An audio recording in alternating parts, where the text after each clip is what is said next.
Olá, sejam bem-vindos à preleção do Centro Espírita Consolação. Falaremos hoje do capítulo 8 do Evangelho segundo o Espiritismo. Bem-aventurados os puros de coração. O tema de hoje se chama Verdadeira Pureza, Mãos Não Lavadas, referente aos itens 8 e a 10 desse capítulo 8.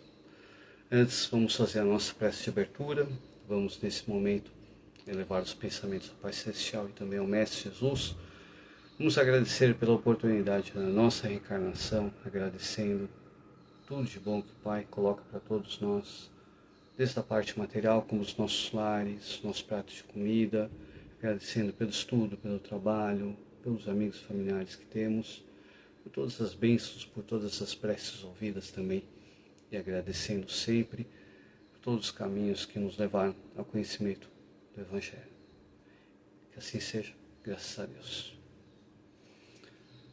O tema de hoje ele é fundamentado em passagens do Evangelho de Mateus e de Lucas. A primeira do Evangelho de Mateus, capítulo 15, versículos de 1 a 20, diz assim: Então os escribas e fariseus tinham vindo de Jerusalém, aproximaram de Jesus e lhe disseram: Por que violam os seus discípulos a tradição dos antigos, uma vez que não lavam as mãos quando fazem as refeições? Jesus respondeu: Por que violais vós outros o mandamento de Deus para seguir a vossa tradição? Por que Deus pôs esse mandamento? Honrai a vosso pai e vossa mãe, e esse outro seja punido de morte aquele que disser a seu pai ou sua mãe as palavras ultrajantes. E vós outros, no entanto, dizeis: aquele que haja dito a seu pai ou sua mãe, toda oferenda que faça a Deus vos é proveitosa, satisfaz a lei, ainda que depois não honre nem assista a seu pai ou a sua mãe. Tornam assim inútil o mandamento de Deus pela vossa tradição. Hipócritas, bem profetizou de vós Isaías, quando disse: Esse povo me honra de lábios, mas conserva longe de mim o coração, e é em vão que me honram ensinando máximas e ordenações humanas. E depois, tendo chamado o povo, disse: Escutai e compreendei bem isto. Não é o que entra pela boca que macula o homem. O que sai da boca do homem é o que o macula. O que sai da boca procede do coração e é o que torna impuro o homem. Porquanto do coração é que partem os maus pensamentos, os assassínios, adultérios, fornicações, latrocínios, falsos testemunhos, blasfêmias e maledicências.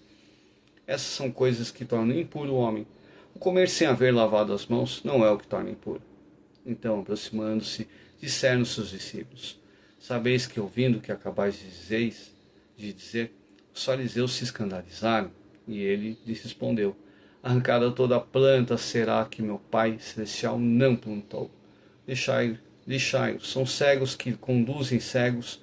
Se um cego conduz outro, caem ambos no fosso. E também em Lucas, a gente encontra uma passagem semelhante, Lucas capítulo 11, versículos de 37 e 40, que diz assim: Enquanto ele falava, um fariseu lhe pediu que fosse jantar em sua companhia. Jesus foi e sentou à mesa. O fariseu entrou e então a dizer consigo mesmo: Por que não lavou ele as mãos antes de jantar? Disse-lhe, porém, o Senhor: Vós outros fariseus, pondes grandes cuidado em limpar o exterior do vosso copo e vosso prato. Entretanto, o interior dos vossos corações é que está cheio de rapinas e de iniquidades. Insensatos que sois, aquele que fez o exterior não é o que também faz o interior? E aí o Kardec ele vai colocar para todos nós a explicação a respeito dessas passagens do Evangelho logo em seguida. Ele fala: os judeus haviam desprezado os verdadeiros mandamentos de Deus para se aferrarem à prática dos regulamentos que os homens tinham estatuído. Da rígida observância desses regulamentos faziam casos de consciência. Então, vamos procurar entender, historicamente, o ritual de lavar as mãos vai muito além da higiene pessoal para os fariseus. Tem a ver com a questão da pureza espiritual. Então, para receber um alimento, que é uma dádiva de Deus, era necessário estar apto a recebê-lo, isto é, preciso estar de mãos limpas. Só que Jesus ele é interpelado por um doutor da lei, porque os discípulos não seguiam esse ritual, esse ritual de lavar as mãos antes das refeições. E esse fariseu questiona Jesus porque Eles estavam, porque os seus discípulos não lavavam as mãos, né? E por que Jesus também não cobrava, né, dos seus discípulos seguirem essas leis, né? Aí Jesus fala, né, que Deus manda respeitar pai e mãe, né, e a tradição dos judeus na época diz que toda oferta que faço a Deus te aproveitará a ti, estará cumprindo a lei.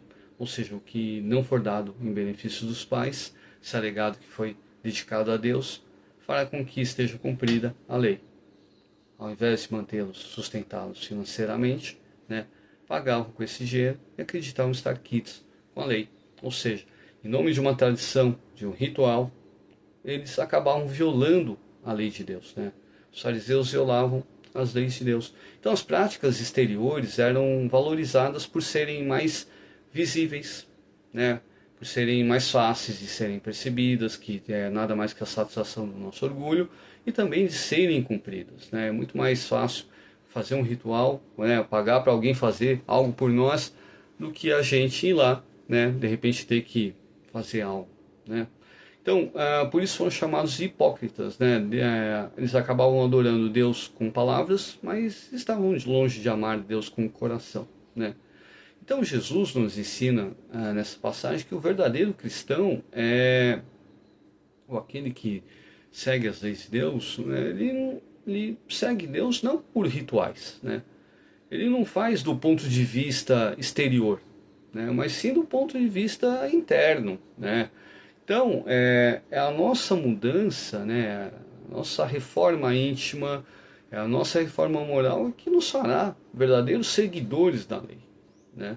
Como Kardec explica, é muito mais fácil praticar atos exteriores rituais do que se reformar moralmente, né? Fazer um ritual é muito mais simples, é muito mais fácil, né, do que a gente ter que deixar, abandonar vícios, se corrigir, né, de querer de repente estar se reformando moralmente, de estar seguindo as leis divinas, né? E é muito mais fácil você de repente fazer algo do que, né, simplesmente se movimentar interiormente para conseguir, né, ter essa correção moral, né? Então, lavar as mãos antes das refeições é muito mais fácil que limpar o coração, né? E Jesus deixa claro também que não é o que entra pela boca que nos faz mal, né? É o que sai dela, porque tudo aquilo que a gente fala, né?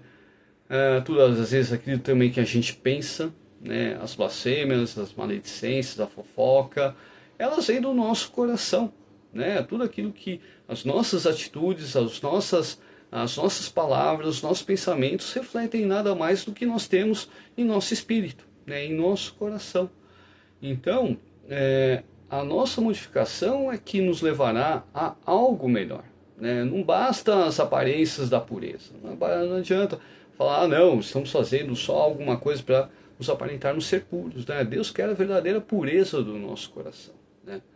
Exemplo muito simples, né? Às vezes nós espíritas que frequentamos o centro, e a gente não faz reforma íntima, né? A gente não quer nada de correção, quer continuar sendo o que nós somos ou que éramos, né? Que estamos vindo de inúmeras reencarnações, e a gente acaba acreditando que o passe é o suficiente para tudo, né? E a gente não muda pensamento, não muda sentimento, não muda as palavras, não muda as atitudes, né? E no final das contas, o passe acaba virando um ritual, né? Que todos nós temos toda semana, né? E quando Jesus fala para todos nós que toda planta que meu pai não plantou será arrancada, ele estava dizendo que todo uso, todo costume, todo hábito que não estiver de acordo com a lei divina, de acordo com o bem, né? Tudo aquilo que traz prejuízo a alguém, a si mesmo ou aos outros, né? Que não beneficia, que não foi criado por Deus, mas constitui-se em mandamentos dos homens, que todos nós somos imperfeitos, egoístas, orgulhosos, né? Eles acabam desaparecendo da humanidade, né? Conforme o tempo, conforme nós vamos nos regenerando, né? O caminho é longo, né? Mas uma hora a gente acaba entendendo a importância da nossa, que é mais importante a gente fazer uma mudança interior do que de repente fazer um ritual, né? E qual a finalidade da religião, né? Religião serve para esclarecer a todos nós sobre os princípios evangélicos, né? A religião nos conduz a Deus, mas é preciso que todos nós pratiquemos o bem, né? Que é apontado pela religião. Religião em si não salva ninguém, o que salva todos nós são as nossas atitudes, sempre voltadas para o bem, né? O que vai fazer com que a gente encontre a paz é a gente conseguir simplesmente entender as coisas, né? Que estão ao nosso redor, vivenciar os ensinos do Cristo. Mas para isso é preciso estar a gente se movimentando por dentro, a gente ter essa dedicação, essa disciplina para estar se movimentando, para estar se corrigindo, para estar querendo entender, né, o que acontece e tentando aprender com aquilo que está acontecendo conosco, né? Então a religião apenas abre caminho para a conquista das virtudes que Deus conduz, né? Que a Deus nos conduz, né? Jesus diz que toda planta o Pai não plantou será arrancada, quer dizer também as religiões que não conduzirem os homens a Deus, elas acabam sendo extintas, acabam sumindo, né, conforme o tempo. E vamos fazer as nossas vibrações.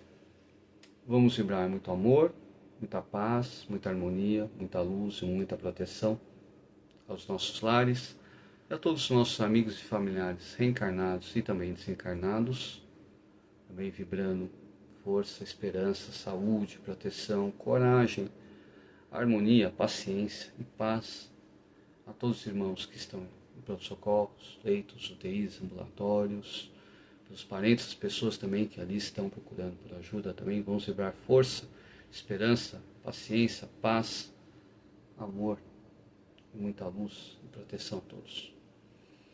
E vamos também vibrar pelos nomes que se encontram na caixinha de vibrações, pelos nomes que chegam pelo WhatsApp do SEC, vibrando saúde, proteção, paz, equilíbrio, amor, harmonia e muita luz a todos. E vamos nesse momento nos colocarmos receptivos para o nosso passe.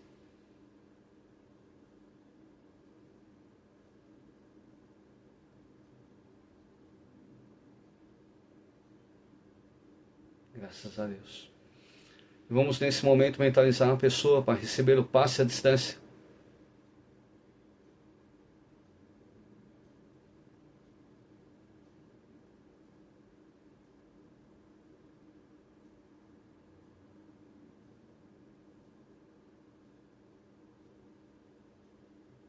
Graças a Deus.